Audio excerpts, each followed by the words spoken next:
দুনিয়া ধোকা, ধোকা দোস্ত, দুনিয়া ধোকা। যে তোমারে দুনিয়াই শুধু বুঝাইছে সে তোমারে ধোকা দিছে। কসম খোদা, যে বন্ধু তোমারে, যে শিক্ষক, যে মা, যে বাপ, যে দাদা, যে নানা, যে নেতা, যে অভিভাবক শুধু দুনিয়া শিখাইছে, কবর শিখায় নাই, নামাজ শিখায় নাই, কোরআন শিখায় নাই, আল্লাহর কসম ওরা তোমারে ধোকা দিছে। ধোকা ধোকা ধোকা ধোকা, ওরা তোমারে ধোকা দিছে। ওরা তোমার ক্ষতি করে ফেলছে, ওরা তোমার বড় লস করে ফেলছে।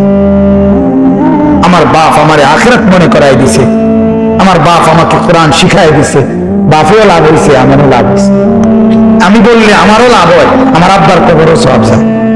কথা কয় না, আমার বাপও বুদ্ধিমান, ওটারও লাভ হইতে আছে, আমারও লাভ হইতে আছে। ঠিক কিনা বলেন? আমারও নাকি হয়, ওটারও নাকি।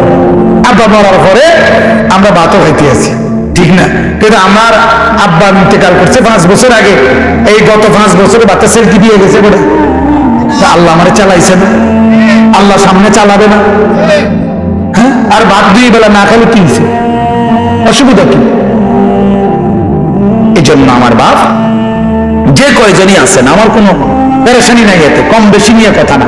একজনও যদি বিবেক দিয়ে ভাবেন, শুধু দুনিয়া নিয়ে পড়ে থাকা, নামাজ ভুলে যাওয়া, আল্লাহ ভুলে যাওয়া, হালাল ভুলে যাওয়া, আখিরাত ভুলে যাওয়া।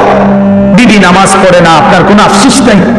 ছেলে নামাজ পড়ে না, আপনার কোনো আফসোস নাই। মেয়ে নামাজ পড়ে না, আপনার কোনো আফসোস নাই। ফুতের বউ পর্দা করে না, আপনার কোনো আফসোস নাই। হায় হায় হায় মুসলমান, কেমনে বললে বুঝবেন? কেমনে বললে বুঝবেন? কেমনে বললে বুঝবেন? হায় হায়, যে ঘরে বেনামাজি ঘুমায়, ওই ঘরের মানুষগুলো রাত কাটে কেমনে, দিন কাটে কেমনে, ওনার চোখে ঘুম আসে কেমনে? আমি বুঝি না, আমি বুঝি না। ওই দাদা ঘুমায় কেমনে, ওই মা ঘুমায় কেমনে যার ছেলে নামাজ পড়ে না? ওই স্বামী কেমনে ঘুমায় যার বিবি নামাজ পড়ে না?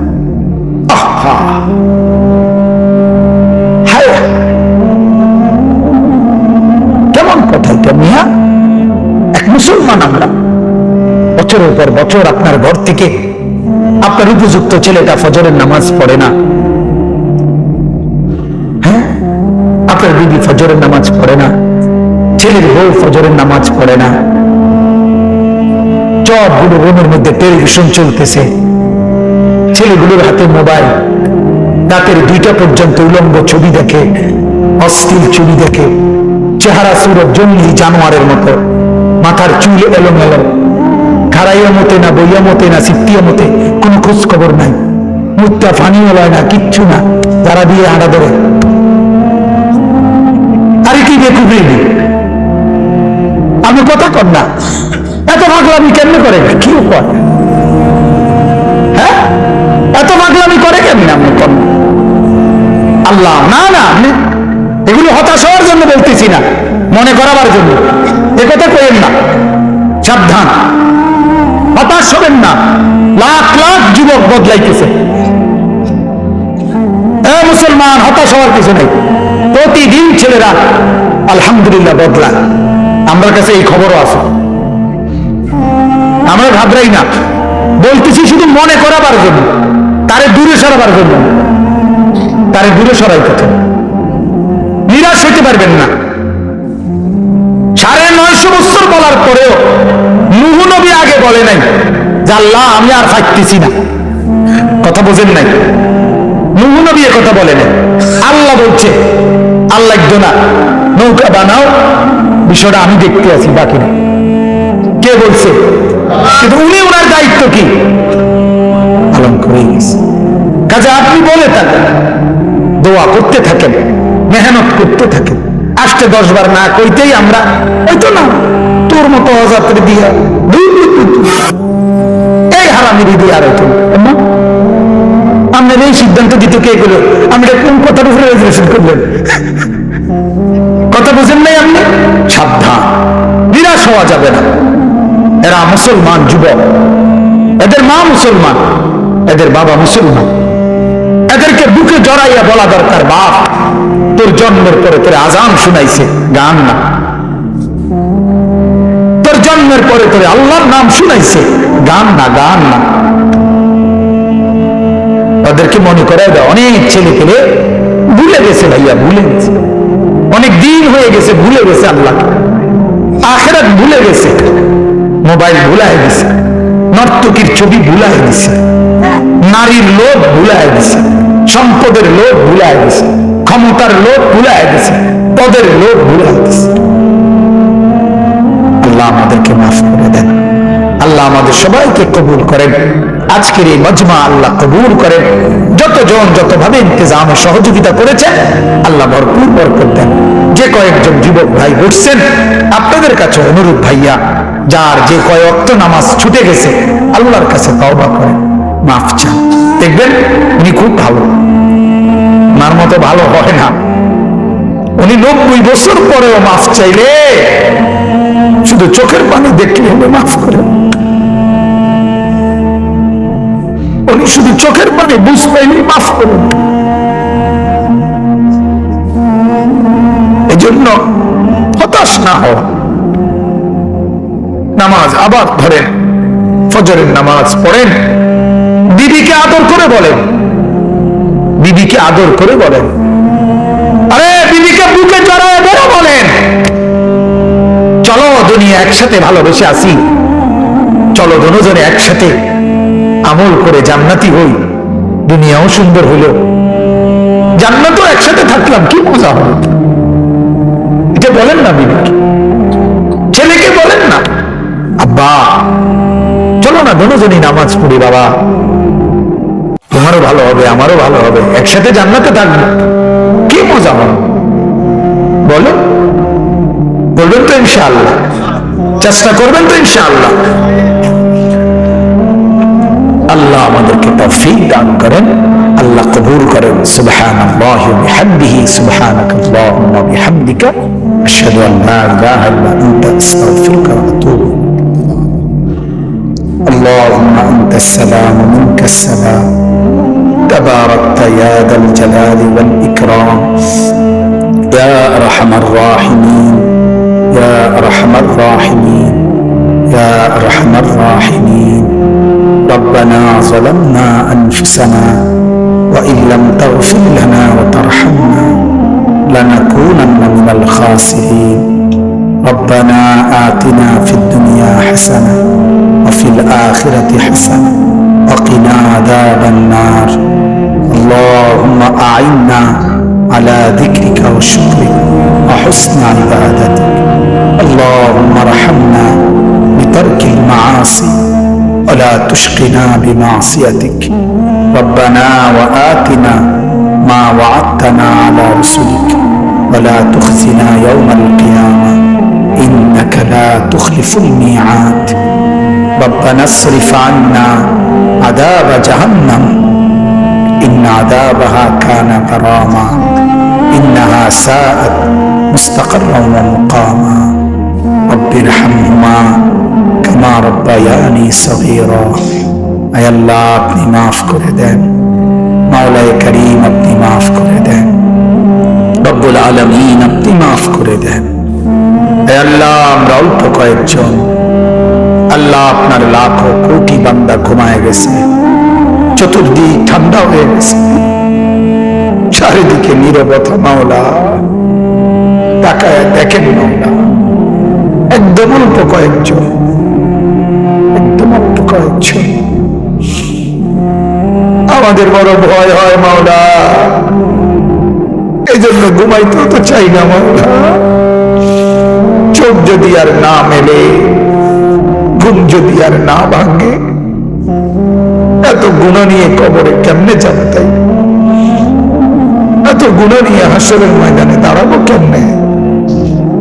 মাফ করে দেন মাওলা, যে যেখানে কবরে আছে সবাইকে মাফ করে দেন। কিয়ামত পর্যন্ত কবরের আযাব মাফ করে মাওলা। আমরা শীতের লেপ কম্বল নামায় ফেলছি, ঠান্ডার কাপড় নামায় ফেলছি মাওলা, কিন্তু কবরে আমাদের বংশধর এই ঠান্ডা কুয়াশার মধ্যে কেমনে থাকবে মাওলা? আপনি জান্নাতের চাদর বিছায় দিয়েন, জান্নাতের পোশাক পরায় দিয়েন। আল্লাহ আমাদেরকে মাফ করে দেন মাওলা, জীবনটা আমলে আমলে ভরপুর করে দেন, আপনার সেজদা করার তৌফিক দান করেন মাওলা। এই কপালে একটা সেজদাও যেন না ছুটে মাওলা। আয় আল্লাহ, ইবলিসের অন্তর্ভুক্ত হতে চাই না মাওলা, আপনার অনুগত বান্দাদের অন্তর্ভুক্ত হতে চাই মাওলা। আল্লাহ আপনি তৌফিক দেন, আল্লাহ আপনি কবুল করেন।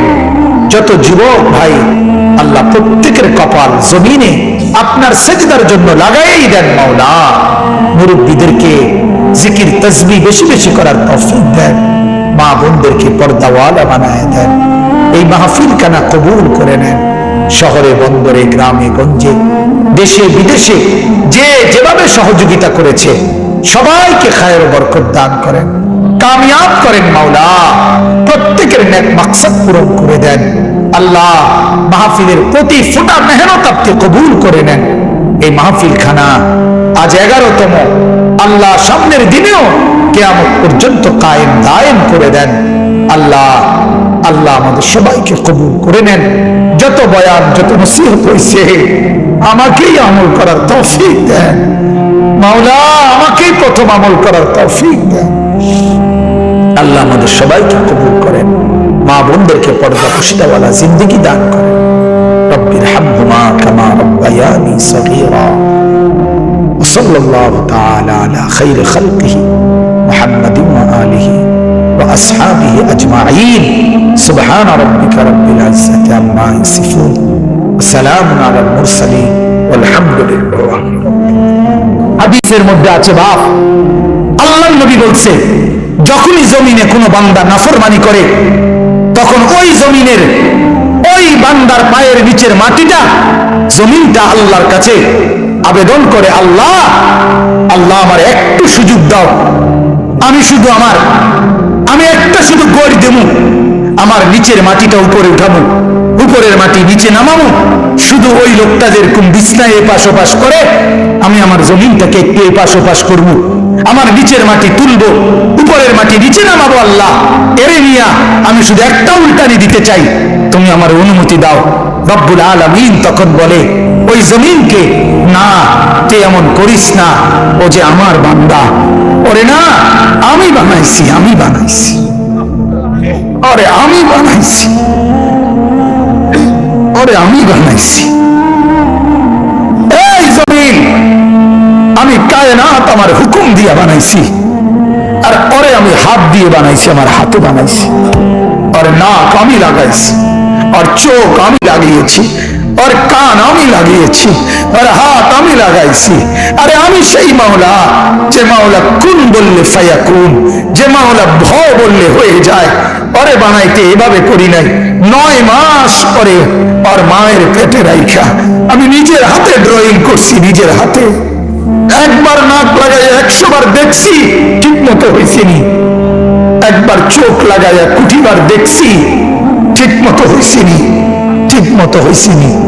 এইভাবে 9 মাস আমি তারে যত্ন করে সাজিয়ে সুম্মা আনশানাহু খালকান আখার, আমি তারে এক মানুষ বানিয়ে এরপরে মায়ের পেট থেকে আমি বের করেছি। যাকে আমি এত যত্ন করে বানাইছি রে, তারে এত অল্পতে কেমনে মেরে ফেলি?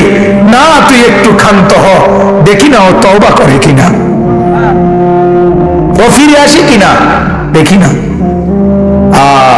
পাকিস্তানের হযরত মাওলানা সৈয়দ আব্দুল মজিদ নদীম সাহেব রহমতুল্লাহ আলাইহি বলতেন যে এক বেগে যাওয়া সন্তান মাকে ত্যাগ করে, বাবাকে ত্যাগ করে যেই সন্তান চলে গেছিল, 4 বছর পরে 10 বছর পরে 10 বছর পরে সেই সন্তান যদি মার কাছে ফিরে আসে আর চোখের পানি ছেড়ে দিয়া বলে, মা মাফ করে দাও, আমি ভুল করে ফেলছি, সৈয়দ আব্দুল মজিদ নদীম সাহেব বলতেন যে ওই মা ওই সন্তানকে মাফ করতে যতদূর দেরি করবে, 90 বছরের ভেগে যাওয়া বান্দা আল্লাহর নাফরমানি করার পরেও 90 বছর পরে যদি একত্রে একদিন এক রাত গভীরে আল্লাহর কাছে চোখের পানি একবার ছেড়ে দেয়, আল্লাহ তাআলা ওই মার আগে রব্বুল আলামিন তাকে মাফ করে দেন।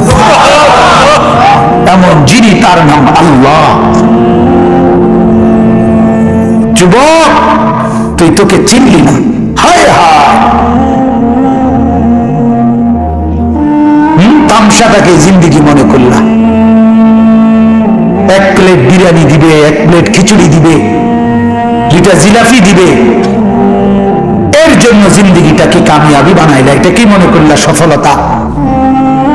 কিছুক্ষণ মোবাইল চালাইলা, কিছুক্ষণ মেয়ে দেখলা, ছবি দেখলা, নাটক দেখলা, নাচ দেখলা, আর কিছুক্ষণ ঘুমিয়ে রইলা, এটাকেই জিন্দিগি মনে করলা। আর আপনারা যারা ব্যবসায়ী কামাই রোজগারি করেন, আর আপনারা এই কিছুক্ষণের কামাই আর বউ বাচ্চার জন্য ভাত মাছ কিনা, এই কদ্দুরকে জিন্দিগি মনে করলেন। আহা, এই সামান্য কদ্দুর ফিকির, এটা তো পিঁপড়ার ফিকির। পিঁপড়া পিঁপড়া।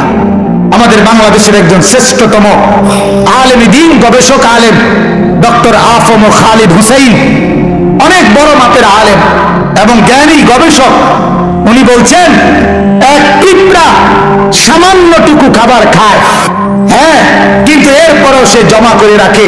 এক হাতি 250 কেজি খাবার প্রতিদিন খায়, একদিন 90 লিটার পানি প্রতিদিন খায়। উনি বলছেন কিন্তু কোনদিন হাতি সে পরবর্তী বেলার খাবার কান্দে কইরা তার কাছে নিয়ে আসে না। সে এরপরে প্রতিদিন মাওলার উপরে তাওয়াক্কুল করে থাকে। রব্বুল আলামিন 250 কেজি খাবার প্রতিদিন তার কাছে পৌঁছায় দেয়। হযরত বলেন এক সাগরের তিমি এক লোকমায় যেই খাবার খায়, এক লোকমা 200 শক্ত সামর্থ্য জোয়ান যুবক গোস্ত ভাত খাইয়া একবারে যা খাবে, এই সাগরের তিমি এক লোকমায় তার চাইতে বেশি খাবার খায়। সাগরে কত লক্ষ তিমি, কি পরিমাণ খাবার মালিক সরবরাহ করতেছে। তাইলে তুমি কেন এত পেরেশান হয়ে গেল? তুমি কেন পেরেশান হয়ে গেল? ছেলেটা